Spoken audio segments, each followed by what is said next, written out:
Clay County Sheriff's Office mic check. She's listening right now. Clay County Sheriff's Office microphone check, sound check. She does not hear you. She does not hear you.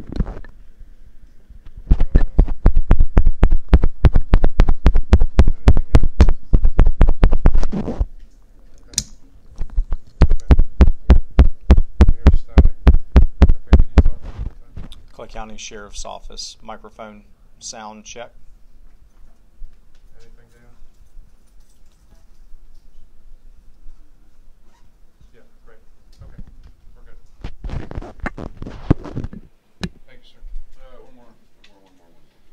You want one more sound check? One more sound check, sure. They have it. It's just delayed on their end, so that was what it was. Right. Clay County Sheriff's Office microphone sound check. Thank you. Thank you, sir.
Well, it's unfortunate,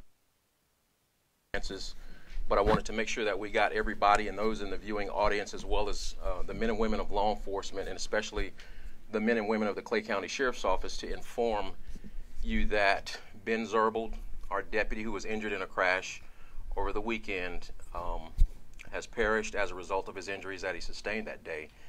It's very unfortunate that I have a guy who's traveling down the street enforcing traffic laws and fell victim to the very violation of those laws that he was sworn to enforce. Ben leaves a wife and a young son behind, and the grieving men and women of the Clay County Sheriff's Office and those who knew him very well, he leaves all of us behind. And as far as his family goes, they will always be members of the Clay County Sheriff's Office. His memory will not be forgotten, and him falling in the line of duty will not be in vain. You know, I don't know what the other driver was doing, and I'm not one to blame fault on anybody, but when I got a guy a son of Clay County who's driving down the street in a straight line and somebody fails to yield or was distracted or whatever he was doing that precluded him from seeing a vehicle that was traveling in his path, then, I take that personally. When people wonder why we take the stance that we take on violations of the law, people wonder why we're out here enforcing traffic laws, it's because things happen. It's because when you violate those laws, people can lose their lives. And unfortunately, in this instance, it was a member of the Clay County Sheriff's Office. Ben died doing what he enjoyed doing, being on that motor. He enjoyed being a law enforcement officer. He enjoyed working for the Clay County Sheriff's Office. And he enjoyed what he was doing. His life will have meant something, because if it's the last thing I do, I will ensure that the Clay County Sheriff's Office is represented at the table with the legislators to ensure that distracted driving and texting while driving is made a primary offense in this state. If it's the last thing I do, it's going to get done. And I encourage every legislator out there who's listening, everyone who's under the sound of my voice, to let your legislators know that distracted driving is a problem in our state. And it's very unfortunate that we're here today because of those reasons. And with that, I'll stop and I'll introduce Ben's wife, Anna Zirbel.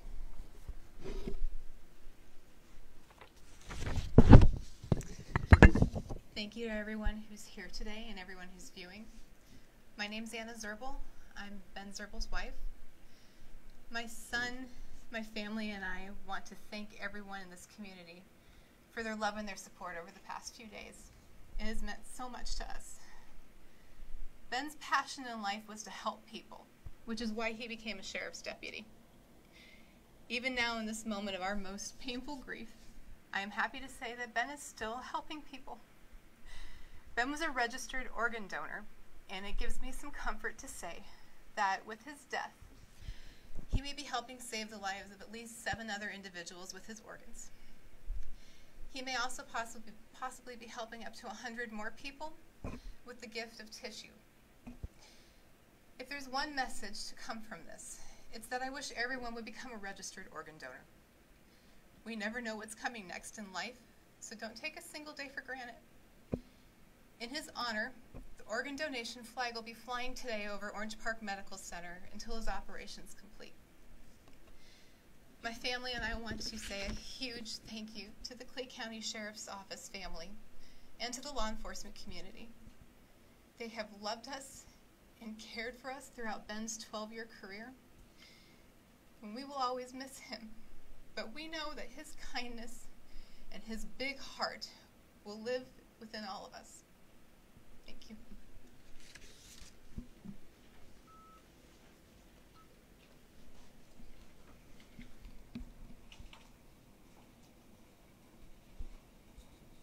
Folks, we know that life is so short. I mean, it's but a vapor. It's here 1 minute, and it's so fleeting. And you never know as an individual, when your day is coming.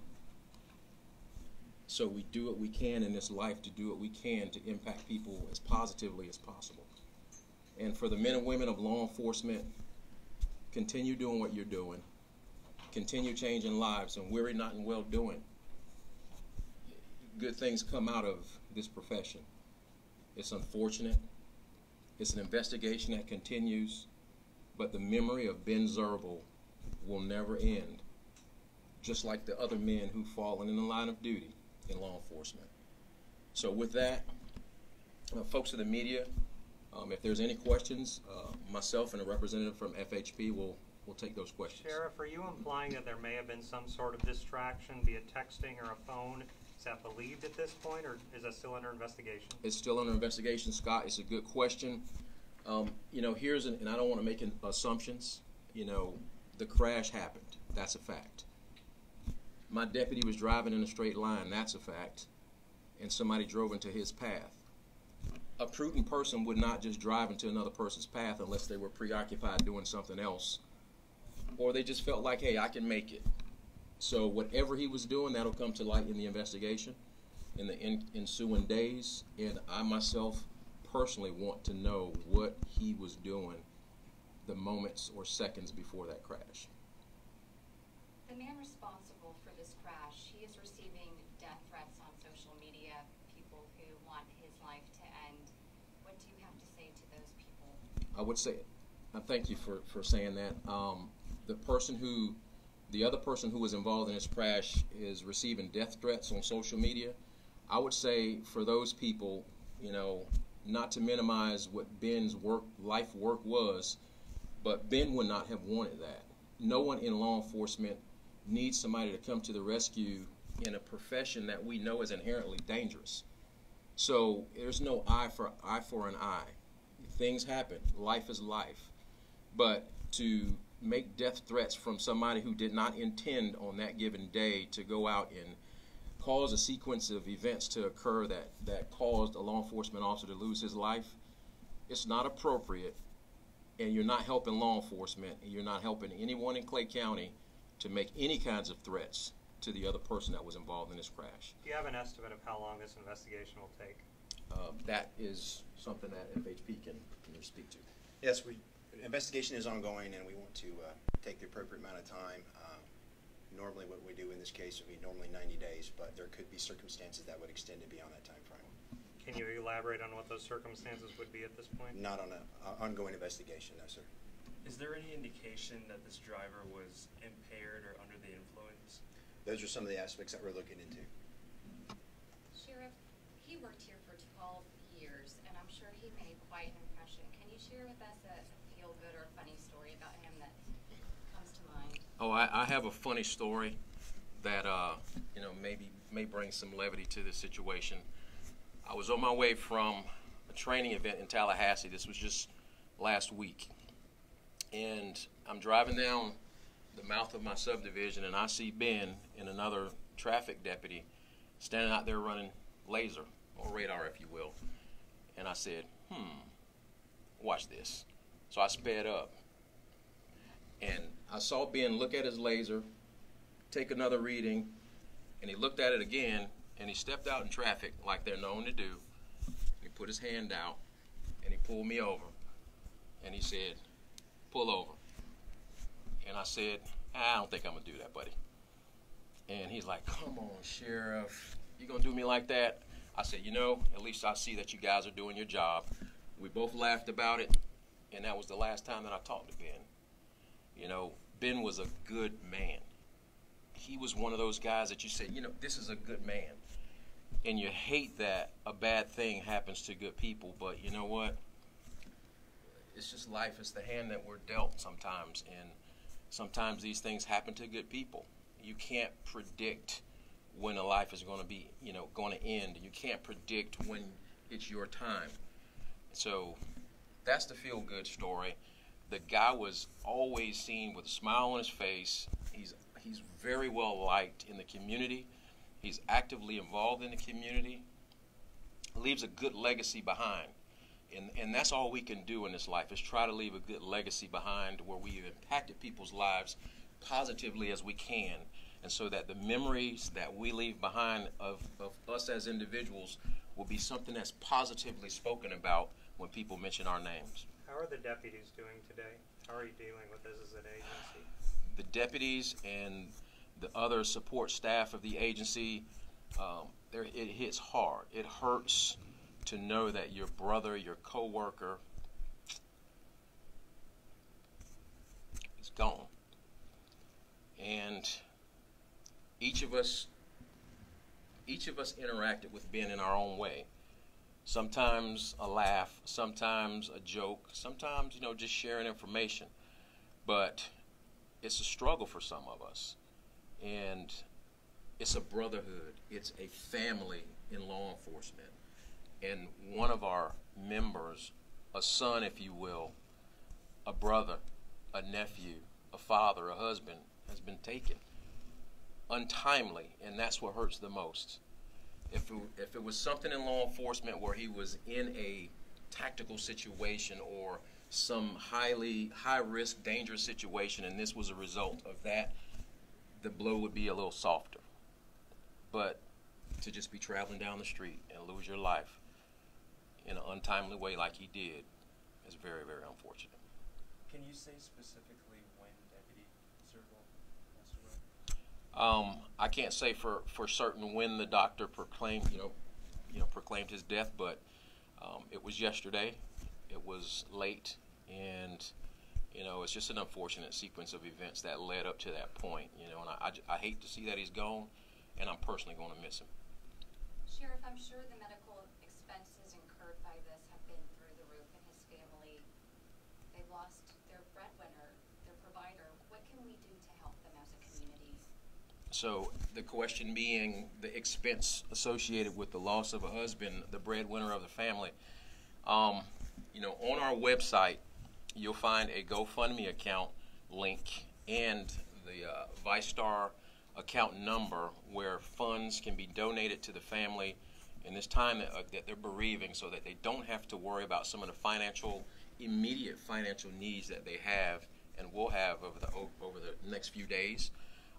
So I ask for those who have a heart for law enforcement or are compassionate in this situation, or those who just have a spirit of giving, if you would, for this young man, this young father, this young husband, make a contribution to the GoFundMe account or go to VyStar and make a contribution through those avenues. How much money has been raised so far? Last time I looked, we were right near $6,000, and people have been asking me, my phone's been inundated with requests from the community on how they can benefit the family or do anything financially to make contributions to the family. So right now, last time I checked, we were right around $6,000, and that only scratches the surface of the immediate needs of this family. So I encourage everyone under the sound of my voice and in the viewing audience, it's a simple thing, and any amount will help. Sheriff, if Ben were in this room right now, what would you say to him? If Ben were in the room right now, one, I'd be asking him, good Lord, tell me about that crash and how you avoided it, or how what happened, in his words. And I would want to know, so that if it was something that we could prevent from happening to somebody else, that we would. And along those lines, I'd say this: something like this was so preventable. Someone made a conscious decision to move into the intersection in the path of another vehicle, or to be distracted. I don't know. The investigation will determine what was happening. But I would say to him, hey man, what happened? How did you feel? And that's what happens in law enforcement. We ask those types of questions so that we know what happened, and we could maybe save ourselves or save somebody else with that information. I'm sorry, Trooper, could we get your name and rank?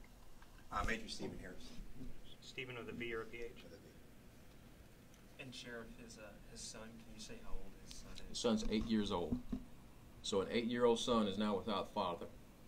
And, it's very unfortunate that he's going to now come up with the memory and pictures of his dad. And, he'll have family here at the Clay County Sheriff's Office, family that he interacts with on a regular basis, because we'll wrap our arms around his family, his wife, just like we have with the families of the other fallen, in law enforcement.